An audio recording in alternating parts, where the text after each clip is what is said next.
Picture Rome in 117 AD, bustling, powerful, the heart of a vast empire. Its streets echoed with the footsteps of senators, merchants, and citizens from every corner of the known world. Marble temples and grand basilicas towered above the city, while the air buzzed with the energy of commerce, debate, and celebration. The Roman Empire stretched from the misty shores of Britain to the sun-baked deserts of Mesopotamia. Its legions stood watch on distant frontiers, while a network of roads and aqueducts bound together lands and peoples of astonishing diversity. These marvels of engineering not only moved armies but also ideas, goods, and cultures. This was the era of the Pax Romana, a golden age marked by stability, prosperity, and flourishing culture. Law and order prevailed, allowing art, literature, and philosophy to thrive in the shadow of Rome's mighty institutions. Latin unified administration, Roman law shaped justice, and monumental buildings like the Colosseum symbolized Rome's might. The city's architecture and legal systems became models for generations to come, echoing through history. Over 70 million people lived under Roman rule, trading goods and ideas across continents. Markets bustled with spices from the east, grain from Egypt, and silks from far-off lands, creating a vibrant tapestry of cultures and commerce. A merchant could travel from Spain to Syria using the same currency and protected by the same laws. This unprecedented unity fostered economic growth and a sense of shared identity across the empire's vast expanse. This interconnectedness was ancient globalization, driven by Roman ambition, organization, and a relentless desire to bring order to chaos. The empire's reach seemed limitless, its future secure. Yet even at its height, cracks were forming. Beneath the surface, challenges simmered. Political rivalries, economic strains, and social unrest began to threaten the empire's foundations.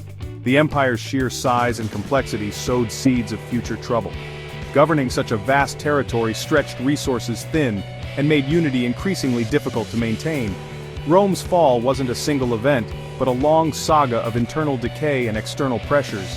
Invasions, corruption, and shifting loyalties would slowly erode the empire's strength. The story of Rome's decline is a cautionary tale, one that would reshape the world forever. Its legacy, however, would endure, influencing countless civilizations that followed. Let's explore how the greatest empire in the West began to unravel, and what lessons its rise and fall still hold for us today. What made Rome so powerful? The answer lies in a unique combination of strengths that set the Roman Empire apart from all others in history. It was a blend of military might, engineering genius, legal order, and cultural assimilation. Each of these pillars reinforced the others, creating a civilization that could expand, adapt, and endure for centuries. The Roman legions were disciplined, professional, and unmatched in battle, securing and defending vast territories. Their training, organization, and innovative tactics made them a formidable force, feared across continents. Roman roads and aqueducts connected cities and supplied clean water, fueling urban growth and trade.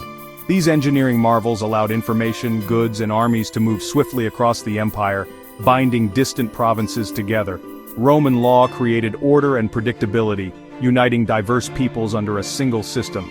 The legal codes established rights and responsibilities, helping to maintain peace and stability in a vast, multicultural realm. A complex bureaucracy managed taxes, justice, and public works across the empire. Skilled administrators and scribes kept the machinery of government running smoothly, even as Rome expanded to new frontiers. Rome's real genius was assimilation. Conquered elites became citizens, and local customs were often tolerated. This inclusivity encouraged loyalty and allowed the empire to absorb new ideas and talents from every corner. This policy turned former enemies into loyal subjects, forging a shared Roman identity. Over time, people from many backgrounds came to see themselves as Romans, united by law, language, and culture. The empire's strength lay in its ability to absorb and unify, not just conquer. This remarkable adaptability helped Rome thrive for generations, even as it faced new challenges. But these same strengths would become vulnerabilities as the empire grew. The systems that once held Rome together began to strain under the weight of its own success. The pillars that held Rome up would one day strain under their own weight. The very foundations of Roman power became sources of weakness as the centuries passed. The seeds of decline were already sown, hidden within the empire's greatest achievements, waiting for the right moment to emerge. For 2 centuries, Rome thrived. Its legions marched across continents, its cities bustled with trade, and its people enjoyed the fruits of a vast and stable empire. The Pax Romana, or Roman peace, had brought prosperity and order to millions. But in the 3rd century, chaos erupted. The empire was suddenly plunged into a period of relentless turmoil, as if the very foundations of Rome were shaking. The system of succession collapsed, emperors rose and fell by the sword, with over 20 rulers in 50 years. Assassinations, coups and civil wars became the norm, as generals and politicians vied for power, each claiming the throne in rapid succession. Civil wars left borders exposed, and enemies like the Goths and Persians invaded deep into Roman lands. The once mighty Roman legions were stretched thin, forced to defend on multiple fronts while internal strife weakened their resolve. The economy crumbled as taxes soared and currency was debased, triggering runaway inflation. Markets emptied, and the value of money plummeted, leaving citizens struggling to afford even basic necessities. Trade collapsed, and many regions reverted to barter. The intricate networks that once connected the empire's cities and provinces began to unravel, isolating communities and deepening the crisis. Cities built walls, the rich retreated to fortified villas, and the gap between rich and poor widened. Social order broke down, and fear gripped the population as lawlessness spread. The crisis of the 3rd century nearly destroyed Rome. Once great cities were reduced to ruins, and the empire teetered on the brink of collapse. Though the empire survived, it was scarred and weakened, a shadow of its former self. The glory of Rome seemed to fade as instability became the new normal. The Golden Age was over, replaced by fear and uncertainty. Ordinary Romans faced a world transformed, unsure if the empire could ever recover. The unity that once defined Rome was shattered. The sense of shared destiny that had bound the empire together was lost. The empire's survival now depended on radical change. Only bold reforms and strong leadership could hope to restore stability and hope. Rome would never be the same again. The old ways were gone, and a new era was about to begin. The next chapter would demand bold solutions, and the fate of the empire hung in the balance. In 284 AD, Diocletian seized power and saw the empire was too vast for one man to rule. He created the Tetrarchy, 4 emperors, each ruling a quarter of the empire to restore order and stability. For a time this system worked. Borders were secured, reforms enacted, and inflation curbed. But Diocletian's reforms came at a cost. He built a rigid, autocratic state with heavy taxes and a sprawling bureaucracy. Society became more controlled, with many jobs made hereditary. When Diocletian retired, his system quickly unraveled into new civil wars. Constantine the Great eventually reunited the empire, but the East-West split became permanent. The idea of a divided empire would shape Rome's fate. Diocletian's gamble bought time, but couldn't heal Rome's deeper wounds. The empire was now more fragile than ever. The next threats would come from within, and from beyond the frontiers. Rome's transformation was far from over. As Rome stopped expanding, its economy faltered. Conquests no longer brought wealth or slaves, but the costs of armies and bureaucracy remained. Crushing taxes drove small farmers into poverty or serfdom, destroying the backbone of the Roman economy. Currency debasement led to hyperinflation. Trade collapsed as money lost value. The economy became local and primitive, with regions forced into self-sufficiency. Reliance on slave labor backfired as new slaves dwindled and estates became less productive.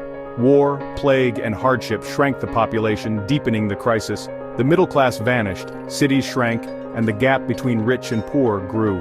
The Western Empire could no longer afford the armies needed to defend its borders. Economic decay left Rome exposed and vulnerable. The empire's foundations were crumbling from within. The stage was set for outside forces to strike. In the late 4th century, the Huns swept into Europe, pushing Germanic tribes toward Rome's borders. Desperate for refuge, entire nations like the Goths crossed into Roman territory. Mismanagement and exploitation by Roman officials led the Goths to rebel. In 378 AD, at Adrianople, the Goths crushed the Roman army and killed the Eastern Emperor. Rome's invincibility was shattered. The empire began settling barbarian groups as foederati, allies, who lived under their own leaders in exchange for military service. This policy created powerful, semi-independent kingdoms within Rome's borders. The Roman army filled with Germanic mercenaries, whose loyalty was often to their own chiefs. Barbarian generals became the real power in the West, controlling armies and emperors alike. Rome was losing control of its own destiny. The barbarians were no longer at the gates, They were inside, running the show. The empire's unraveling accelerated. In 410 AD, the unthinkable happened. Rome was sacked by Alaric and his Visigoths. The city's wealth was plundered, and the myth of Roman invincibility was shattered.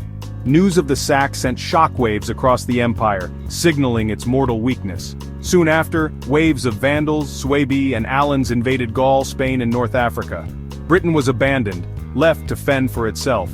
The Vandals seized North Africa and in 455 AD sacked Rome again, stripping it of its last treasures. The Western Empire was now a patchwork of barbarian kingdoms. The emperor was powerless, a puppet of warlords. Rome's authority was broken, its end was near. The city that once ruled the world was brought to its knees. The final collapse was inevitable. The last decades of the Western Empire were marked by puppet emperors and powerful barbarian generals. The imperial throne was a hollow symbol, with real power held by men like Ricimer and Odoacer. By 475 AD, the empire controlled little beyond Italy. Orestes installed his young son, Romulus Augustulus, as emperor, a final ironic echo of Rome's founding. In 476 AD, Odoacer deposed Romulus, ending the Western Empire. Odoacer sent the imperial regalia to Constantinople, declaring the West no longer needed an emperor. There was no dramatic battle, just a quiet, anticlimactic end to a 1,200-year-old institution. The Western Roman Empire was gone, replaced by barbarian rule. The world had changed forever. Rome's legacy, however, would endure. The fall of Rome ended an era, but its legacy lived on. The West entered the Dark Ages, fragmented, violent, and uncertain. Yet Roman law, language, and culture survived through the church and in new kingdoms. Latin evolved into the Romance languages. Roman law shaped modern Europe. Roman ideas still echo in our architecture, government, and calendar. Rome's fall is a timeless lesson about the fragility of civilization and the dangers of corruption, inequality, and complacency. Historians still debate why Rome fell, but its story forces us to reflect on our own societies. Civilization's achievements are never guaranteed. They must be protected and renewed. The drama of Rome's rise and fall is a mirror for every age.